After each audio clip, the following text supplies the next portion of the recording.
The playoffs have begun, and everything you thought would happen most likely didn't. There were upsets in a few game ones, but most notable was Philly getting smacked by the Brooklyn Nets, and my guy Amir Johnson did not help the situation. What's going on, Fumble fam? It's your boy Chris, but you can also find me over on my YouTube channel, CK2K. Make sure you subscribe right here, hit that notification bell, and don't forget to like this video.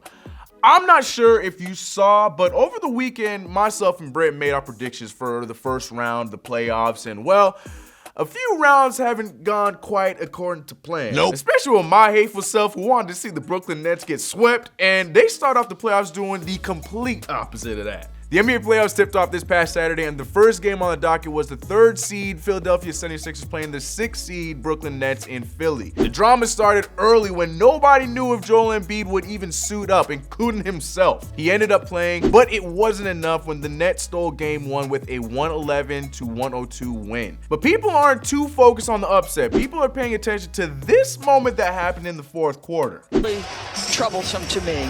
Amir Johnson is not active, but he is on the bench.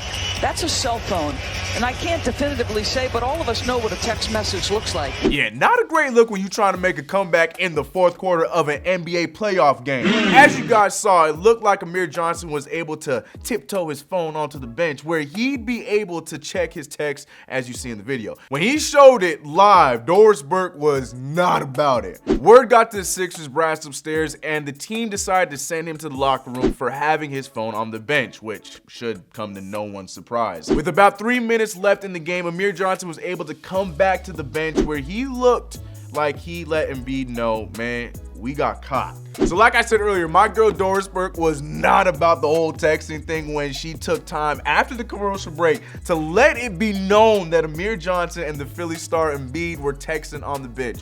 And Twitter came after Doris's neck. One Twitter user said, "Why did Doris Burke and ESPN snitch on Amir Johnson? What's the matter if he has his cell phone? LOL, everyone doesn't take it as seriously and shouldn't. It's just a game."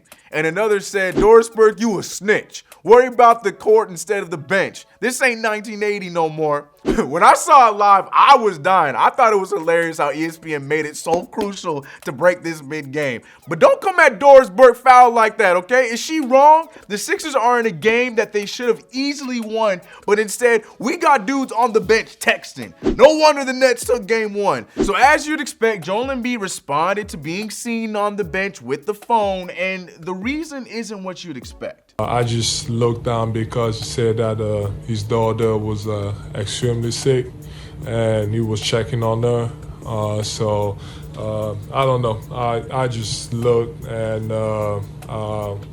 but he was checking on his daughter. Well, if that's the case, this changes things just briefly, but he should have instead let a coach know and handled this in the locker room. Not like anyone would have known Amir Johnson wasn't on the bench. Damn, I sound like such a hater. I'm just still salty that the Raptors gave this man $100 million back in 2010 for doing nothing. But anyways, if what Embiid says is true, I do hope everything is okay with the little one, Amir, but I still think y'all got caught. The Nets seem to have had the Sixers numbered the majority of the second half, regardless of Jimmy Butler's amazing performance. And as you'd expect from a crowd on the East Coast, the Boo Birds flew into the Wells Fargo Arena. Well, not everyone expected it, as Ben Simmons had a brief statement to the Philly fans that decided to boo. I mean, if you're gonna boo, then stay on that side.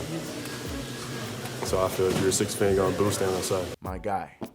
You play for the Philadelphia 76ers. It comes with the territory. I'm a Knicks fan. I love my team to death. But when they play bad, which is more times than not, I'm ready to let the boos fly. It's just the way of life for Eastern teams like Boston, New York, and Philly. When I heard this, I just laughed because if he's really upset about that, this dude is not going to stay in Philly for too long. But what do you guys think? Was Embiid telling the truth, or was he embellishing a little bit to cover up his texting mistake? And also, I cannot be the only one here to think that Ben is soft for being offended by Philly fans booing their team, losing to a lower seed at home.